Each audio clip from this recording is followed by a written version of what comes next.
Morning sir. Recording in progress. सभी participant को very good morning. मैं जितेंद्र कुमार पूर्णिया बिहार से बोल रहा हूँ।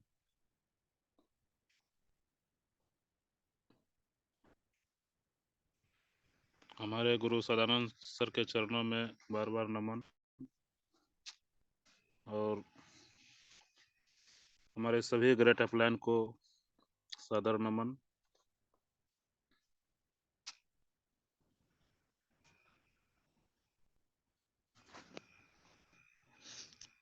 आज मेरा टॉपिक है गैनोथेरेपी।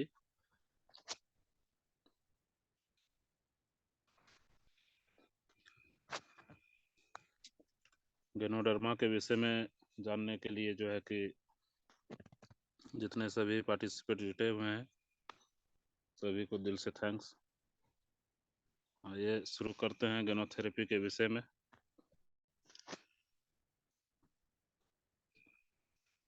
दो प्रकार से स्वस्थ पर दृष्टिकोण।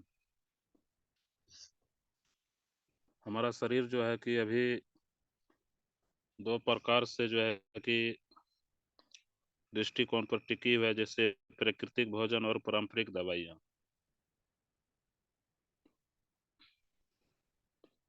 प्राकृतिक भोजन जो है जो हमारे शरीर के लिए महत्वपूर्ण है, जो हमारे शरीर को पोषण मिलता है, और पारंपरिक दवाइयाँ जो है कि हमारा जब सेल डैमेज होता है तब पारंपरिक दवाइयों की ज़रूरत पड़ती है। तो प्राकृतिक भोजन जो है कि ये रिएक्शन में हमारे जितने भी प्रोडक्ट हैं सभी प्राकृतिक भोजन हुए, और हमारा शरीर भी एक प्राकृतिक है, और पारंपरिक दवाइयाँ जो है ये मानव निर्मित है। मानव निर्मित की वजह से जो है कि ये हमारे शरीर से बिल्कुल अलग है। ये हमारे शरीर में जो है कि सूट नहीं करता है। जैसे मान लीजिए प्लास्टिक जो है कि ये मानव निर्मित है, और लकड़ी जो है ये प्राकृतिक है। जो जमीन में दबाने से लकड़ियाँ गल जाती है, और प्लास्टिक को दबाने से वो गलता नहीं है।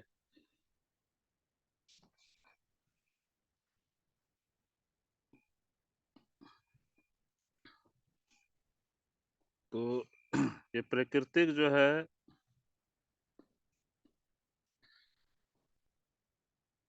हमारे भोजन के रूप में गैनोडर्मा बेस्ड सभी प्रोडक्ट हैं, और पारंपरिक दवाइयों से जो है कि हमारी मेंटेनेंस सिर्फ होते हैं। जैसे कोई सेल डैमेज हो जाने के बाद जो है कि हम पारंपरिक दवाइयों का इस्तेमाल करते हैं, और हमारा शरीर का जो है कि कोई भी पार्ट टूटने के बाद या कटने के बाद वो बाजार में अवेलेबल नहीं है। और जो है कि ये मानव निर्मित कोई भी वस्तु जो है कि मानव जिसे निर्मित किए हुए हैं, जैसे बाइक हुआ या और भी कुछ, वो जो है कि बाजार में अवेलेबल है, जो मिल जाता है। तो इसके लिए जो है कि प्राकृतिक भोजन हमारे शरीर के लिए महत्वपूर्ण है। जैसे हल्दी हमारे शरीर के लिए बहुत ज़रूरी है, भोजन भी ज़रूरी है। हल्दी जो है कि हम लोग इस्तेमाल करते हैं तो हल्दी पीला कलर का होता है, तो इस्तेमाल करने से जो है कि थोड़ा मात्रा ज़्यादा भी हो जाए तो पेशाब पीला नहीं होता है। और मेडिसिन अगर हम लेते हैं तो उसमें होता है क्या, वो कलर चेंज हो जाता है। तो मेडिसिन जो है हमारे शरीर युक्त नहीं है, और संपूर्ण और खंड युक्त। गैनोडर्मा जो है हमारे शरीर के लिए किसी एक पार्ट्स पर काम नहीं करता है। ये हमारे जो है कि सर से बाल को लेकर पैर के नाखून तक काम करता है। यह एक भोजन के रूप में इसे माना जाता है। और खंडयुक्त जो है पारंपरिक दवाइयाँ, ये पार्ट बाई पार्ट है। कान दर्द का अलग और सर दर्द का अलग, पेट दर्द का अलग, बुखार का अलग, ये खंड युक्त होते हैं पारंपरिक दवाइयाँ, जो ये रोग पर ही काम करते हैं। बिना रोग को हमें ये मेडिसिन नहीं मिल सकता है। और गेनोडर्मा जो है, हम स्वस्थ भी हैं फिर भी ले सकते हैं, बीमार हैं तो भी हम ले सकते हैं, क्योंकि यह किसी बीमारी के ऊपर काम नहीं करता है। ये हमारे पूरे बॉडी के लिए बेहतर है। स्वास्थ्य और रोग। स्वास्थ्य जो है कि हमारा शरीर रहने पर ही गेनोडर्मा ले सकते हैं, बीमार होने पर भी ले सकते हैं। और पारंपरिक दवाइयाँ जो है ये रोग होने पर हम ले सकते हैं। रोकथाम और इलाज। गेनोडर्मा जो है कि हमारे शरीर के लिए रोकथाम का काम करता है। जैसे हम अपने बचाव के लिए घर का निर्माण करते हैं, उसमें खिड़की दरवाजा या और कुछ लगाते हैं ताकि बाहरी कोई समस्या ना हो। तो इसी तरह जो है कि गेनोडर्मा हमारे शरीर में जो प्रतिदिन इस्तेमाल हम करते हैं, तो उससे होता है क्या, हमारे शरीर में किसी भी तरह से बाहर का टॉक्सिन, वायरस या बीमारी हमारे शरीर के ऊपर जो है कि हमला नहीं कर सकता। रोग प्रतिरोध क्षमता जो है कि बनाए रखने में काम करता है ये गेनोडर्मा। और पारंपरिक दवाइयाँ जो है ये इलाज करते हैं। पूरक और औषधि। गेनोडर्मा जो है कि हमारे शरीर के लिए पूरक का काम करता है। जैसे भोजन से जो हमें प्राप्त नहीं होता है जितना भी विटामिन, वो हमारे गेनोडर्मा जो है कि पूरा करते हैं। औषधि। ये पारंपरिक दवाइयाँ जो है ये औषधि के रूप में माना गया है। इसे जो है कि जिसे ड्रग्स बोलते हैं हम लोग, ये केमिकल के रूप में है जो है कि ये औषधि है। कल्याण और सुधार। गेनोडर्मा जो है हमारे शरीर का कल्याण करते हैं और पारंपरिक दवाइयाँ जो है ये सुधार करते हैं। जैसे गेनोडर्मा लेते रहने से जो है कि किसी भी तरह का बीमारी हमारे शरीर में जो है कि टिक नहीं सकता। धीरे धीरे जो है कि वो 100 से 0% हो जाएगा और हमारा शरीर बिल्कुल बीमारी मुक्त हो जाएगा।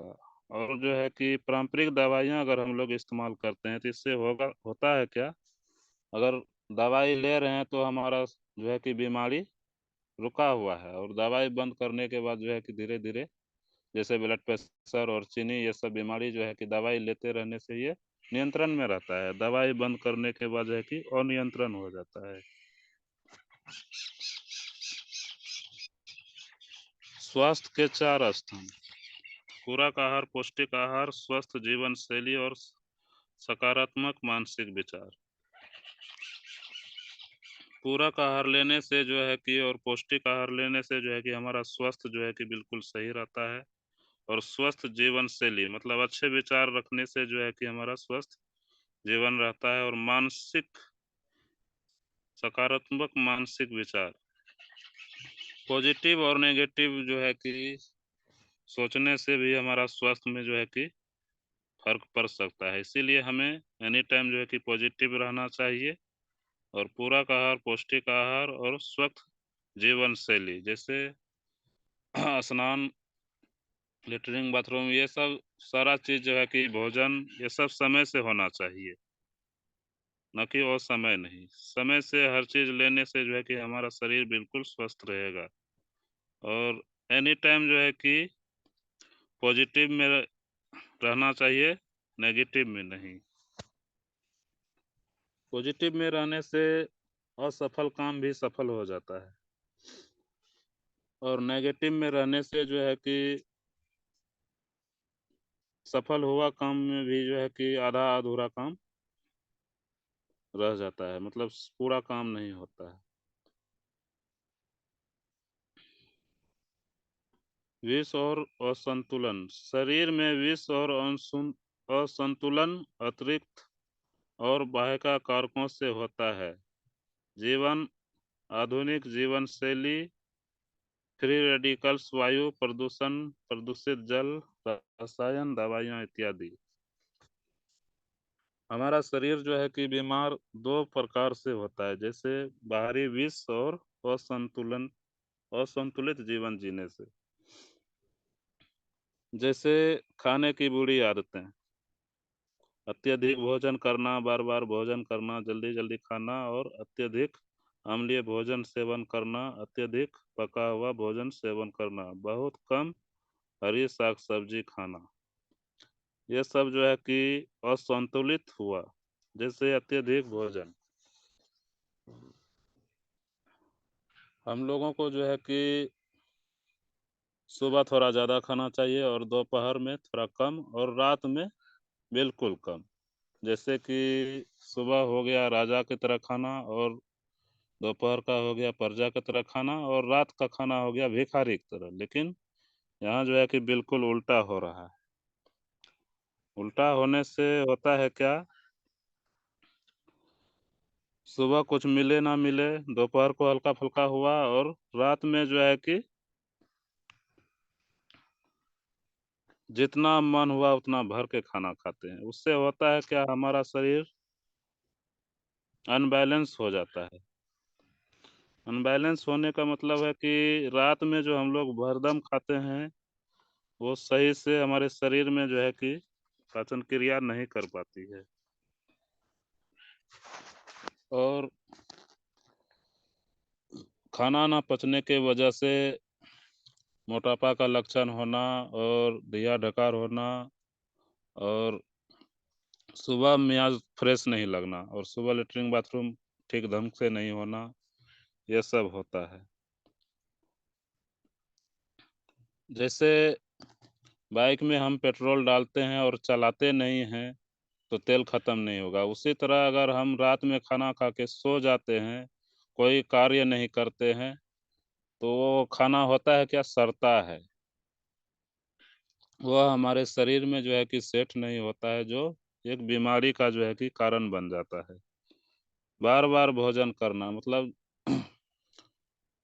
हम लोग जो है कि कुछ से कुछ बार बार खाते रहने से जो है कि उसमें भी जो है कि हमारा शरीर भोजन को डाइजेस्ट नहीं कर पाता है। जो खाना है टाइम से खाना है और बार बार नहीं खाना है। टाइम से खाने से होता है क्या, जैसे हम चूल्हा बार रहे हैं और उसके बाद जो है कि बरने के बाद उस पर एक गिलास पानी डाल देते हैं तो वो आग खत्म हो जाता है। उसी प्रकार जो है कि हम लोग अगर खाना खाते हैं तो बार बार पानी भी पीते हैं, तो उससे होता है क्या, खाना हमारे शरीर में जो है कि सही तरह से पाचन क्रिया नहीं कर पाती है। इसीलिए खाना अगर खाते हैं तो खाना खाने के बाद जो है कि कम से कम आधा घंटा बाद पानी पीना चाहिए। और बार बार भोजन करने से जो है कि परेशानी होता है हमारे लीवर को, जो लीवर में जो है कि फैलने का और मोटापा होने का जो है कि लक्षण हो जाता है। और जल्दी जल्दी खाना, जैसे जल्दी जल्दी खाने से होता है क्या, जो हम खाना चबाते हैं उसको सही तरह से नहीं चबाते हैं और डायरेक्ट पेट में भेज देते हैं। जो काम दांत का था वो काम हम आंत को दे दिए।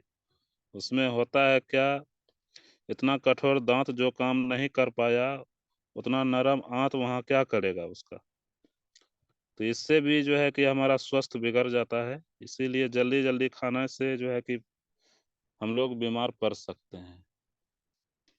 दांत का काम है तो दांत का काम करने दीजिए, जो आंत का काम है वो आंत करेगा। अम्लीय भोजन सेवन, जैसे ठंडा कोका कोला, पिज्जा, बर्गर हम लोग लेते हैं, ये भी हमारे शरीर के लिए मोटापा का लक्षण जो है कि इसमें ज़्यादातर होता है और हम असंतुलित हो जाते हैं। अत्यधिक पका हुआ भोजन लेने से होता है क्या, जो हमारे शरीर को विटामिन चाहिए वह विटामिन ज़्यादा पकाने से नष्ट हो जाता है, जो हमारे शरीर को जो है कि मिलता नहीं है। और अत्यधिक पका हुआ भोजन जो है कि हम स्वाद के लिए करते हैं, हमारे शरीर के लिए नहीं। शरीर के लिए जो है कि ज़्यादा तला भुजा नहीं, जितना हरा खा सके, जैसे चना फुला के लें, मूँग फुला के लें, कच्चा चूरा लें और सिंपल सा रोटी लें। और यहाँ जो है कि ज़्यादा तला भुजा हुआ जैसे पकौड़ी हो गया और पराठा हो गया, पूड़ी हो गया, ये सब खाने से जो है कि हमारा लीवर पर जो है कि परेशानी होती है, जिससे हमारा शरीर जो है कि असंतुलित हो जाता है और मोटापे और का लक्षण और वजन बढ़ जाता है। बहुत कम हरी साग-सब्ज़ी खाना। आजकल के समय में जो है कि बहुत कम हरी साग-सब्ज़ी लोग ले रहे हैं, जिससे 70% चावल है तो 10% दाल है, 10% सब्ज़ी है और दूध, दही तो मिलता ही नहीं है। तो इससे होता है क्या, धीरे-धीरे, धीरे-धीरे हमारा सेल डैमेज हो जाता है और हम बीमार हो जाते हैं। शरीर एक उत्तम चिकित्सक है। हमारा शरीर जो है एक तरह से डॉक्टर है, जो किसी भी तरह के परेशानी जो है कि हमारे शरीर में होने से पहले हमें पता चलता है। शरीर को विष से निपटाने के लिए 3 रक्षा स्तर, प्रथम स्तर, द्वितीय स्तर और तृतीय स्तर। मुक्ति की अवस्था। मुक्ति की अवस्था में जो है कि जैसे पसीना, मलमूत्र और बलगम, ये सब हमारे शरीर से जो है कि ये सभी रास्ता जो होते हैं, ये टॉक्सिन बाहर करने के रास्ते होते हैं। मुक्ति की अवस्था। पसीना अगर लोग जो है कि आजकल चलने ही नहीं देता है, एसी में, पंखा में और गाड़ी में भी जा रहे हैं तो एसी चला के जा रहे हैं और कोई हार्ड वर्क नहीं करते हैं जिससे कि पसीना चले। और हमारे शरीर में जो है कि पसीना नहीं चलेगा तो हमारा शरीर से टॉक्सिन बाहर नहीं होगा। और पानी भी बहुत कम मात्रा में पीते हैं। पानी कम मात्रा में पीने से जो है कि हम टॉयलेट बाथरूम नहीं जा सकते हैं, तो उससे होता है क्या, जो भी टॉक्सिन हमारे शरीर में है वो निकल नहीं पाते हैं, धीरे-धीरे जो है कि हमारा शरीर डैमेज होता है। कफ और बलगम, जैसे सर्दी जुकाम होने से जो है कि आजकल के आदमी जो है कि तुरंत मेडिसिन का इस्तेमाल कर लेते हैं, जिससे जो है कि ना बलगम निकले और ना जुकाम हो। जुकाम होने का कारण है कि शरीर से टॉक्सिन और कचरा बाहर होना। और हमारे शरीर के रुएं में जो छिद्र होते हैं, साबुन भी ऐसा केमिकल वाला लगाते हैं कि वो भी छिद्र जो है कि बंद हो जाता है, जिससे पसीना निकलता नहीं है। तो बचाव की तृतीय चरण, अलग रखने की अवस्था। विष निश्चल तत्वों के साथ मिल जाता है या पत्थर के रूप में परिवर्तित हो जाता है। तो हमारे शरीर से जो है कि अगर पसीना नहीं निकलते हैं और ज़्यादा से ज़्यादा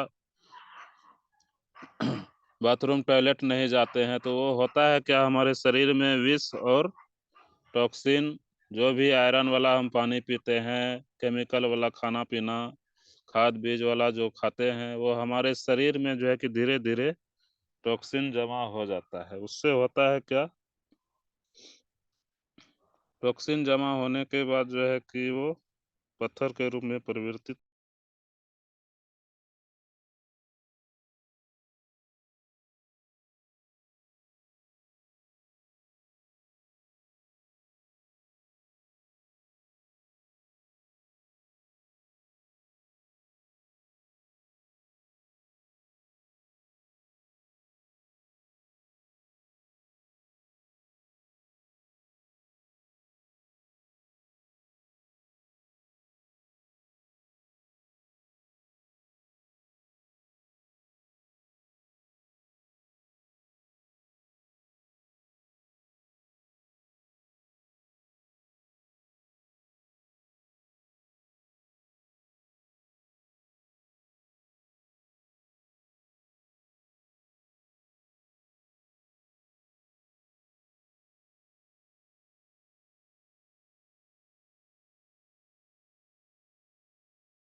हमारे शरीर में किसी भी तरह का समस्या होता है तो वो विष से होता है और असंतुलित शारीरिक प्रणाली से होता है,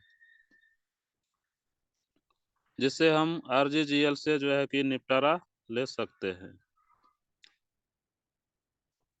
तीसरा समीक्षा सिद्धांत है गैनोडर्मा शरीर की सहायता करता है और शरीर स्वयं अपनी स्वास्थ्य संबंधित समस्याओं को देखभाल करता है। जैसे गैनोडर्मा ये आयुर्वेदिक है। आयुर्वेदिक जो है कि कोई प्रॉब्लम को थोड़ा बढ़ा भी देता है, तो उससे जो है कि घबराना नहीं है, ज़्यादा से ज़्यादा जो है कि हमें उसका इस्तेमाल करना चाहिए।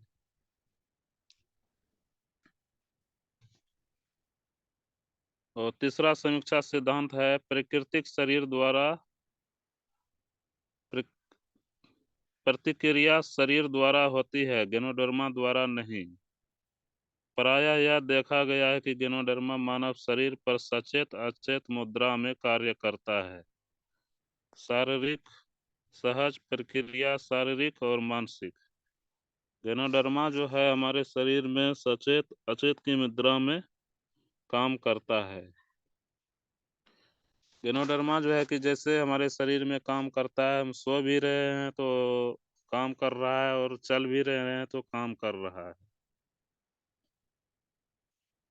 तो गैनोडर्मा किसी भी अवस्था में जो है कि हमारे शरीर में काम करते रहता है। चौथा समीक्षा सिद्धांत खुराक की मात्रा स्थिति में स्वतंत्र है। सेवन की विधि सामान्य स्वास्थ्य के रख रखाव के लिए। खुराक की मात्रा जैसे पहले सप्ताह 1 जोड़ा प्रतिदिन, दूसरे सप्ताह 2 जोड़ा प्रतिदिन, तीसरे सप्ताह 4 जोड़ा प्रतिदिन और चौथे सप्ताह 6 जोड़ा प्रतिदिन। कोई प्रक्रिया न हो तो खुराक की मात्रा में थोड़ी थोड़ी वृद्धि करें और नियंत्रण स्थिति में खुराक की मात्रा जारी रखें। स्थिति नियंत्रण न हो तो खुराक की मात्रा को आधा कर दें।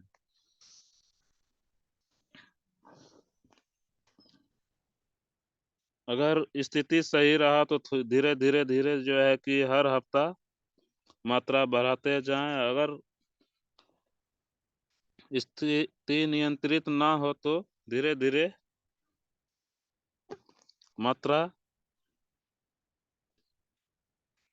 नियंत्रण की स्थिति में खुराक की मात्रा जारी रखें और स्थिति नियंत्रण में ना हो तो खुराक की मात्रा आधा कर दें। जैसे शरीर में किसी तरह का समस्या हो रहा हो तो खुराक की मात्रा धीरे धीरे कंट्रोल करें और ताकि बढ़ने ना दें। जैसे एक जोड़ा पर हम ठीक हैं तो एक ही जोड़ा चलने दें, कुछ दिन के बाद जो है कि उसमें वृद्धि हम ले सकते हैं।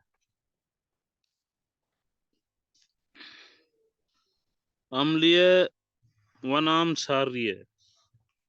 मानव शरीर को क्षारीय भोजन व अम्लीय भोजन की आवश्यकता अनुपात में होती है। आधुनिक खान पान की आदतें इसके विपरीत है। अम्लीय भोजन जो है कि हमारे शरीर के लिए जो है कि 25% होना चाहिए, न कि 100% नहीं। जैसे मांस, मछली और पिज्जा, बर्गर जो भी हम लेते हैं, ये जो है कि कम से कम मात्रा में हमें शरीर में लेना चाहिए, क्योंकि इसमें जो है कि जैसे कोका कोला और लिम्का, स्प्राइट, ये सब हमारे शरीर के लिए युक्त नहीं है। इसमें केमिकल की मात्रा अधिक से अधिक होती है जो हमारे शरीर के योग्य नहीं है। इसीलिए क्षारीय भोजन हमें लेना चाहिए, जैसे साग सब्जी, गेहूं, मक्का और सब्जियां। रिएक्शन के क्षारीय भोजन जैसे आरजीजीएल, चाय, लेगिंजी, कॉफी, स्प्रुलिना और मोरिंजी आदि का भरपूर सेवन करें।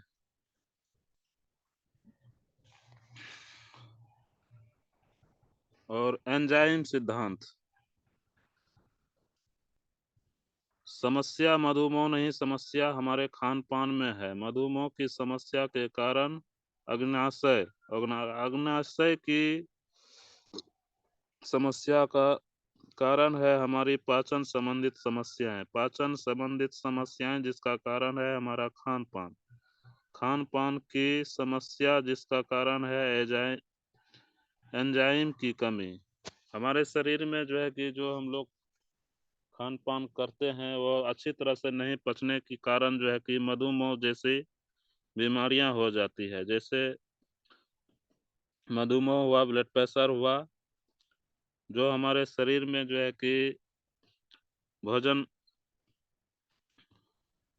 लेने के बाद जो है कि हमारा शरीर डाइजेस्ट नहीं कर सका, जो हमारे शरीर में पचा नहीं, उससे होता है क्या, जो हमारे शरीर को चाहिए वो मिला नहीं, उसके कारण से जो है कि हमारे शरीर में मधुमेह जैसे बीमारियां और ब्लड प्रेशर जैसी बीमारियां होते हैं। इसके लिए एंजाइम को पूरा करने के लिए जो है कि आरजीजीएल, स्पुरुलिना, मोरिंजी, कॉर्डिपाइन आदि का सेवन करें। हरित सिद्धांत। लाल रक्त के उत्पादन का कर्म। जब लाल रक्त कोशिकाएं निर्जीव हो जाती है तब इन्हें तिल्ली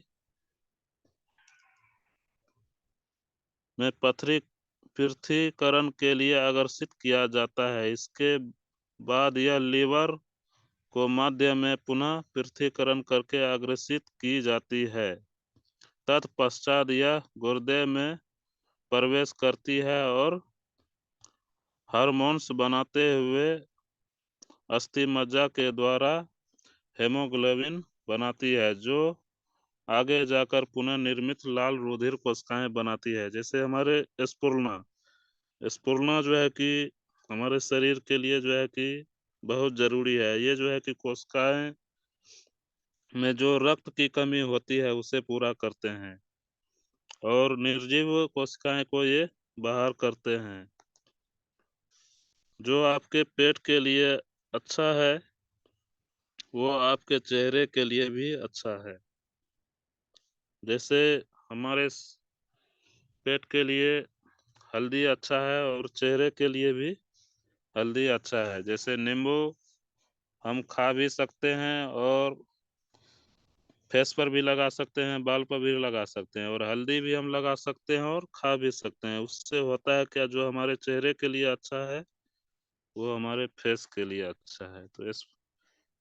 तो रिएक्शन का प्रोडक्ट जो है कि हमारे शरीर के लिए भी अच्छा है और हमारे फेस के लिए भी अच्छा है। उपभोक्ताओं के साथ समूह।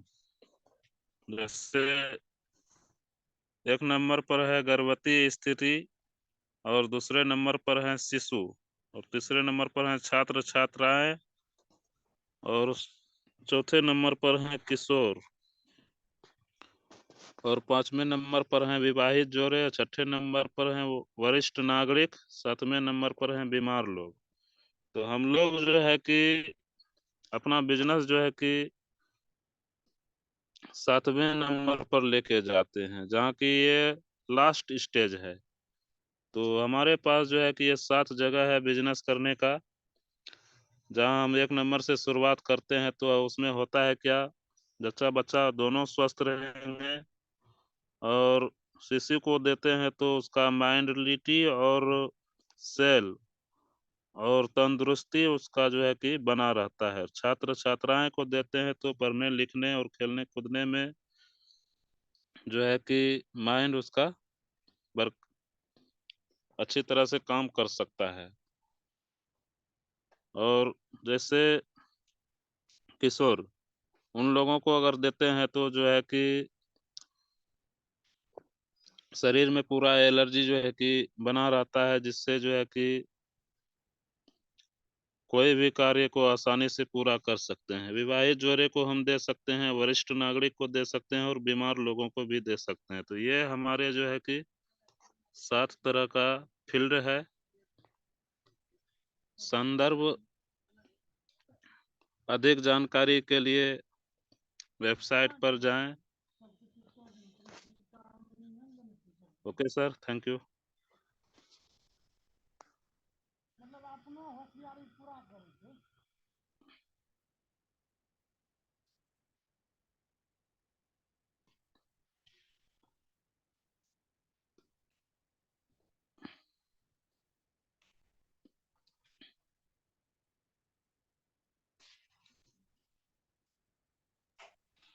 Okay, thank you, sir.